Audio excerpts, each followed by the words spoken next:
ndax dégg nañ fi Ousmane Sonko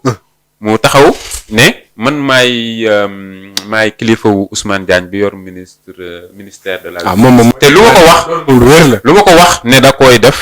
ko war a def ka effectivement Ousmane Diagne bu ko premier ministre joxe benn ordre moom aussi daf ko war a exécuter ndax moom mooy supérieur am waaye Ousmane Diagne boobu itam mooy supérieur u parquet bi maanaam mooy procureur de la république bi nga xamante ne ni moom mooy toppe donc te bu ñu gisee ñu toppagum boobaak léegi mën nañ si jël Farba Ngom wala Lat Diop wala et cetera dañu nekk ñoo xamante ne ni effectivement dañu nekkoon ay cible politique yu premier ministre te mu wax ko ba ñu dégg ko avant ñu leen di jàpp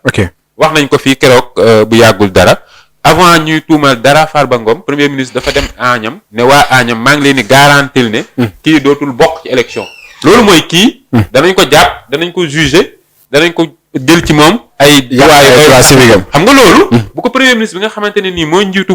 ministre de l'intérieur nekk njiitu parquet wax ko ñi teg ci ab biir parquet tuumaal ko woo ko procédure bi commencé xam nga loolu day tey xel après nag procédure pénal ni muy doxee mën nañ ci bañ a am ŋaaññi loolu avocat yi comme ni mu ko waxee mën nañ ci bañ a am ŋaañ maanaam niñ état bi ñu war a jaar ba jàpp ko niñ ko ciy jaaree mën na am bañ a am benn problème mais opportunité de poursuite bi nga xam ne procureur moo ko am le fait que mu cible benn personne dem ci moom loolu mën na jógee mën na nekk une commande politique